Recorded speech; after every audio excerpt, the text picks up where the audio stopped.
Assalamualaikum warahmatullahi wabarakatuh. Perkenalkan, nama saya Cinta Hoirina Nisa selaku moderator dari kelompok 2 dan hari ini akan memadukan jalannya presentasi. Sebelum itu saya akan memperkenalkan siapa-siapa saja anggota kami. Yang pertama ada Dinia Anissa Ludar, yang kedua ada saya sendiri Cinta Hoirina Nisa, yang ketiga ada Jaikulin Cahyani, yang keempat ada Nurul Islamia, yang kelima Nur Fauzia Aziza, yang keenam Andi Mayang Nuria, dan yang terakhir Nur Sikin. Dan materi kali ini tentang choosing baik, itulah pemaparan yang rekan-rekan saya tadi bacakan. Materi selanjutnya akan dibacakan oleh rekan-rekan saya. Dan mohon maaf bila ada kesalahan. Wassalamualaikum warahmatullahi wabarakatuh. Baik, saya akan membahas mengenai the consumption situation atau situasi konsumsi, di mana situasi konsumsi mencakup pembeli, penjual, dan produk atau layanan. Tetapi juga banyak faktor lain seperti alasan konsumer ingin melakukan pembelian dan bagaimana lingkungan fisik membuat konsumer merasa. Akal sehat memberitahu bahwa seseorang menyelesaikan pembelian untuk kesempatan tertentu dan bahwa perasaan seseorang pada titik waktu tertentu mempengaruhi apa yang ingin konsumer lakukan atau membeli. Pemasar yang cerdas memahami pola-pola ini dan merencanakan upaya mereka untuk menyesuaikan dengan situasi di mana seseorang paling rentan untuk membeli. Suasana hati seseorang bahkan berubah secara radikal sepanjang hari. Jadi pada waktu yang berbeda, seseorang mungkin kurang lebih tertarik dengan apa yang ditawarkan pemasar. Salah satu hubungan fungsional antara produk dan situasi penggunaan. Alasan lain untuk menganggap serius keadaan lingkungan adalah bahwa situational self-image seseorang, peran yang dimainkan pada suatu waktu membantu menentukan apa yang ingin konsumer beli. Jika seseorang secara sistematis mengidentifikasi suatu penggunaan yang penting, maka mereka dapat menyesuaikan strategi segmentasi pasar untuk memastikan bahwa penawaran memenuhi kebutuhan spesifik yang diciptakan oleh situasi ini. Lingkungan fisik dan sosial konsumen mempengaruhi motifnya untuk menggunakan suatu produk, serta bagaimana dia akan mengevaluasi barang tersebut. Syarat penting termasuk lingkungan terdekat serta jumlah dan jenis konsumen lain yang ada di sana. Dimensi lingkungan seperti daerah lingkungan fisik seperti dekorasi, bau, dan bahkan suhu dapat mempengaruhi konsumsi secara signifikan. Baik, selanjutnya adalah atau faktor temporal. Faktor temporal ini terkait waktu. Nah, waktu adalah salah satu sumber daya manusia yang paling berharga. Ketika kita berbicara tentang waktu, nah berarti kita berbicara tentang making time atau spending time. Dan ketika kita mengingatkan orang lain bahwa time is money, akal sehat memberitahu kita bahwa kita lebih memikirkan apa yang ingin kita beli ketika kita memiliki kemewahan untuk meluangkan waktu kita. Bahkan konsumer yang teliti yang tidak pernah membeli sebelum membandingkan harga. Nah, logika yang sama berlaku untuk pemasar online. Tarif terbuka atau persentase orang yang membuka pesan email dari pemasar. Nah, itu bervariasi sepanjang hari. Nah, waktu puncak untuk tarif buka yang tinggi yakni tengah hari pada hari kerja atau mungkin saat semua orang di tempat kerja sedang istirahat makan siang. Nah, banyak konsumen percaya bahwa mereka lebih terdesak waktu daripada sebelumnya. Pemasar melabeli perasaan ini sebagai kemiskinan waktu. Masalahnya, tampak lebih merupakan persepsi daripada fakta. Kenyataannya adalah bahwa individu hanya memiliki lebih banyak pilihan untuk menghabiskan waktunya. Jadi mereka yang merasa tertekan oleh beratnya semua pilihan ini. Pengalaman seseorang tentang waktu sangat bersifat subjektif. Prioritas dan kebutuhan mendesak individu menentukan seberapa cepat waktu berlalu. Penting bagi pemasar untuk memahami waktu psikologis karena seseorang lebih cenderung berada dalam suasana hati yang konsumtif pada waktu tertentu daripada waktu lain. Hal ini dibuktikan oleh sebuah studi meneliti bagaimana gaya waktu sekelompok wanita Amerika Serikat mempengaruhi pilihan konsumsi mereka. Nah, para peneliti mengidentifikasi 4 dimensi waktu. Yang pertama, the social dimension, yang mengacu pada kategorisasi individu atas waktu sebagai time for me atau time without for others. Yang kedua ada the temporal orientation dimension yang menggambarkan signifikansi relatif individu yang melekat pada masa lalu, sekarang, ataupun masa depan. Dan yang ketiga ada the planning orientation dimension yang artinya adalah perencanaan mengacu pada gaya manajemen waktu yang berada dan bervariasi pada kontinum dari analitik hingga spontan. Yang terakhir adalah the planning orientation dimension yang membedakan antara orang yang lebih suka melakukan satu hal pada satu waktu dari mereka yang memiliki gaya waktu multitasking. Nah, keempat ini setelah penelitian ini mewawancarai mereka dan mengamati wanita-wanita ini, para peneliti mengidentifikasi satu set 5 metafora yang mereka katakan menangkap perspektif para peserta tepat waktu. Yang pertama ada time is pressure cooker. Nah, wanita ini biasanya analisis dalam perencanaan mereka berorientasi pada orang lain dan monoton dalam gaya waktu mereka. Mereka memperlakukan belanja dengan cara yang metodis dan mereka sering merasa di bawah tekanan dan konflik. Yang kedua ada time is a map. Wanita ini biasanya perencana analisis. Mereka menunjukkan orientasi temporal masa depan dan gaya waktu polikronis. Nah, wanita yang seperti ini mereka sering terlibat dalam pencarian informasi yang luas dan toko perbandingan. Yang ketiga ada time is a mirror. Wanita dalam kelompok ini juga merencana analisis dan memiliki orientasi polikronis. Namun perbedaannya mereka memiliki orientasi temporal masa lalu. Yang tadi kan masa depan. Nah, yang ini masa lalu. Nah, karena keengganan mereka itu terhadap resiko dalam penggunaan waktu. Nah, para wanita ini juga biasanya setia pada produk dan layanan yang mereka kenal dan percayai. Mereka lebih menyukai produk yang berorientasi pada kenyamanan. Dan yang keempat adalah time is a river. Para wanita biasanya spontan dalam orientasi perencanaan mereka dan memiliki fokus saat ini. Mereka melakukan perjalanan belanja yang tidak dapat direncanakan, singkat dan sering. Dan yang terakhir adalah time is a viz. Para wanita ini adalah perencana analisis dengan orientasi temporal saat ini. Mereka memandang waktu sebagai sesuatu yang mereka konsumsi untuk mengejar kesenangan dan kepuasan indrawi, dan untuk alasan ini mereka menghargai konsumsi hedonis dan pencarian variasi. Selanjutnya yaitu the shopping experience atau pengalaman belanja. Motivasi pembelanjaan mempengaruhi jenis lingkungan belanja yang akan menarik atau mengganggu.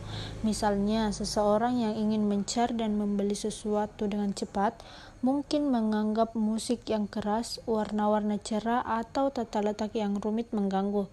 Sedangkan seseorang yang ada di sana untuk menelusuri dapat menikmati stimulasi sensori. Baik, saya serahkan ke pemateri selanjutnya. Bagian C ada store image atau citra toko. Toko memiliki kepribadian atau citra. Beberapa toko memiliki gambar yang jelas, baik atau buruk. Yang lain cenderung berbaur dengan kerumunan. Beberapa dimensi penting dari citra toko adalah lokasi, barang dagangan, kesesuaian, serta pengetahuan dan keramahan staf penjualan. Ketika kita berpikir tentang toko, kita biasanya tidak mengatakan, "Ya, tempat itu cukup bagus dalam hal kenyamanan, tenaga penjualnya bisa diterima dan pelayanannya bagus." Kita lebih cenderung mengatakan, "Tempat itu membuatku merinding," atau "sangat menyenangkan berbelanja di sana." Ada beberapa unsur dari store image atau citra toko. Yang pertama, ada atmosfer. Nah, pemasar menyadari bahwa citra toko merupakan bagian penting dari bauran penjualan eceran. Perancangan toko menaruh banyak perhatian pada atmosfer, seperti misalnya desain ruang secara sadar dan berbagai dimensinya untuk membangkitkan efek tertentu pada pembeli. Dimensi ini meliputi warna, aroma, dan suara. Misalnya, toko dengan interior merah cenderung membuat orang tegang, sedangkan dekorasi biru memberikan perasaan lebih tenang.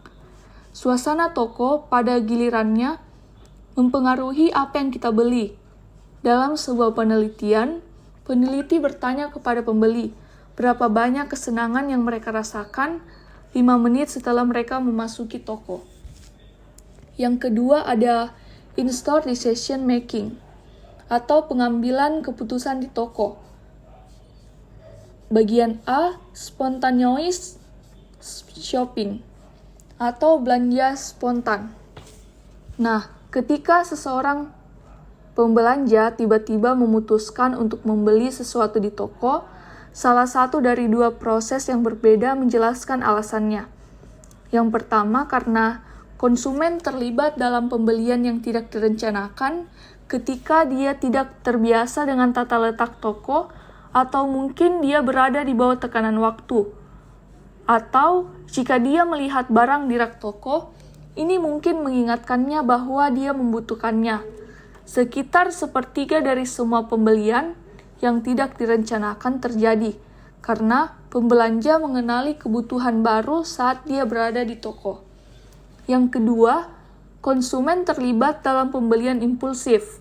Ketika dia mengalami dorongan, tiba-tiba yang tidak dapat dia tolak, seperti sketsa pembeli impuls khas yang digambar konsumen sebenarnya. Yang ketiga ada point of purchase stimuli atau stimuli di tempat pembelian.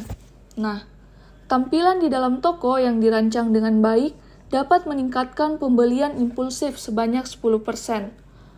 POP dapat berupa tampilan atau demonstrasi produk yang rumit, mesin pemberi kupon atau karyawan yang membagikan sampel kue secara gratis di lorong toko bahan makanan. Pentingnya POP dalam pembelian atau pengambilan keputusan, pembelanja menjelaskan mengapa paket produk semakin memainkan peran kunci dalam bauran pemasaran saat mereka berkembang dari fungsional menjadi fantastis. Yang keempat ada the salesperson a lead role in the play, atau penjual sebagai peran utama dalam drama. Nah, tenaga penjual adalah salah satu pemain terpenting dalam drama retail.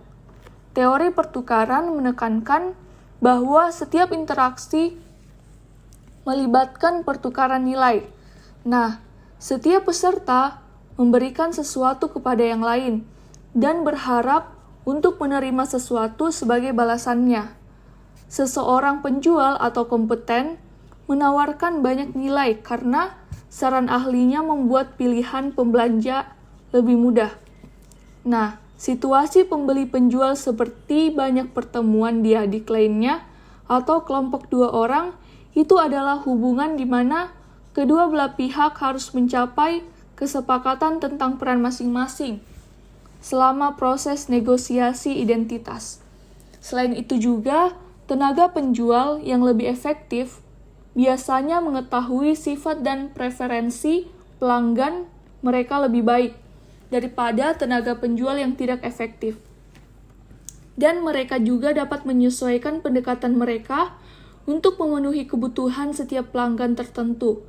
Kemampuan untuk beradaptasi sangat penting ketika pelanggan dan tenaga penjual memiliki interaksi yang berbeda gaya. Yang kelima ada kepemilikan dan pembagian ekonomi. Suatu hal yang lucu terjadi ketika orang membeli suatu produk, tetapi tidak mau membelinya lagi. Sebaliknya, kita melihat kebangkitan ekonomi berbagi atau yang dapat disebut dengan konsumtif kolaboratif. Dalam model bisnis ini, orang biasanya menyewa apa yang mereka butuhkan daripada membelinya.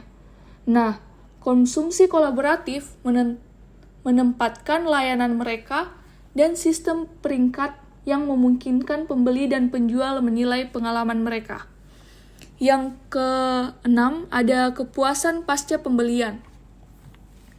Nah, kepuasan atau ketidakpuasan tidak hanya sekedar suatu reaksi mengenai seberapa baik kinerja suatu produk atau jasa.